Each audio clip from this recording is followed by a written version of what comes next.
So, joining me now for his first interview since the endorsement is Texas Attorney General and U.S. Senate candidate Ken Paxton. Mr. Attorney General, it's good to see you. Good to see you. I feel like I could just go home after you read that. Congratulations. Thank you. Yeah, there's nothing like getting endorsed by President Trump. I think he's the most significant endorsement in at least my lifetime. If you get his endorsement, it's better than it's the gold standard. And so, people have a lot of respect for that, especially in the Republican primary. Did you speak to the president today? I sure did. Yeah, he called me this morning. He didn't say exactly what was going to happen. He just said, I think you're going to like what I'm doing today. I bet was that a short conversation? Was it a longer conversation? No, we talked about it. Did he tell you why? Yeah, he suggested that he thought I was the best candidate. I don't want to get into the details about everything he said because it's a private conversation. But yeah, he thinks I'm the best candidate and that I will actually help him get some of these things done, like the Save America Act, which I have been promoting since they first passed it in the U.S. House. So it's something that I've been disappointed in that the Senate hasn't gotten done, that John Cornyn has not been successful. And, I even challenged him right after the primary. I said, look, he hasn't accomplished anything in 42 years of anything good. No one's been able to tell me what that is over the last 14 months. I'll give him a chance. Maybe he can get this one really important thing done, and I'll consider dropping out. And sure enough, he couldn't get that done. Here's what the president did say about Senator Cornyn. He posted this as well on X. He said, I've worked closely with President Trump, or rather Cornyn posted this. I've worked closely with President Trump through both of his presidential terms and voted with him more than 99% of the time. He has consistently called me a friend in this race. It is now time for Texas Republican voters to decide if they want a strong nominee to help our GOP candidates down ballot and defeat Talarico in November, or a weak nominee who jeopardizes everything we care about. I trust the Republican voters of Texas.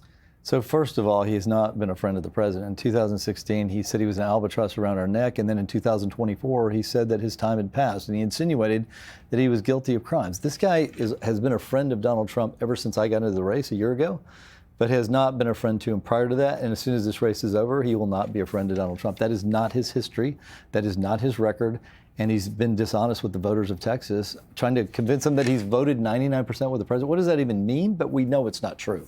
Well, I think we should say the president as well did call John Cornyn a friend today. He did fall back on some rationale, suggesting loyalty and the length of time through which you have supported him, and that John Cornyn was not necessarily, and paraphrasing the president's word, friends of the president during the toughest times. And that seems to be something he gave credit to you for being there during some of the toughest times for the president. Well, and we've been exactly the opposite. When the president was being tested with those trials, I was the first person to show up with Eric and David McIntosh to his first trial to encourage people to come. I stood up for him in the election. We filed the big lawsuit against the 4 states.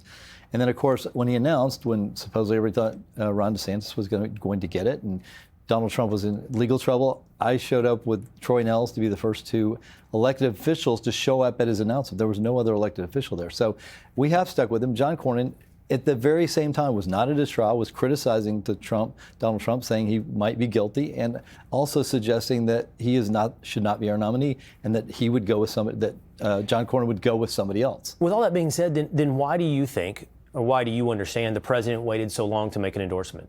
Look, the president has his reasons. He's got bigger fish to fry than just one race. He is considering the good of the whole country. I get that. So it's not just about one race or just about me. This is about doing what's best for the country. And he needs to get legislation passed.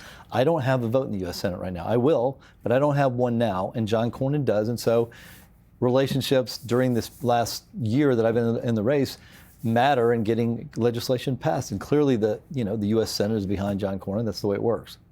All right. The runoff is in 1 week.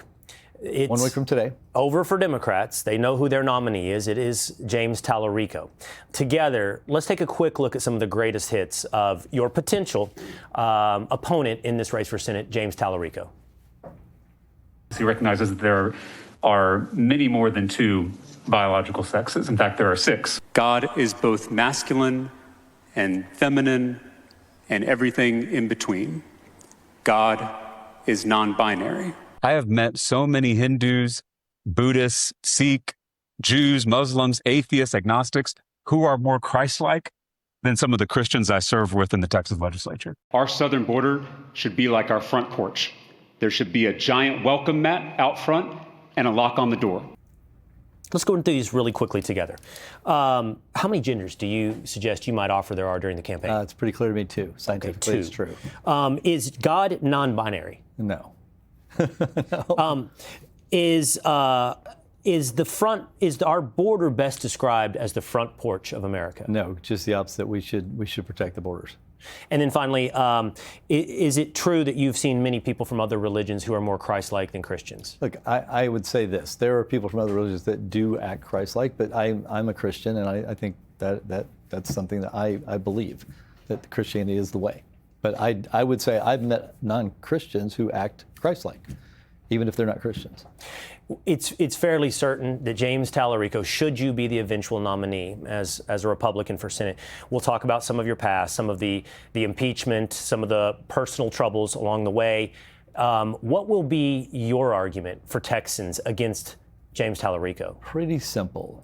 His messages don't fit with Texas. They fit with California. I think he would be probably a good nominee for a U.S. Senate in California, maybe Illinois, maybe Massachusetts. But when we highlight some of the things he said, I mean, even thing he said about transgender, what does he think in his spare time? He thinks about transgender kids. It's a very strange answer.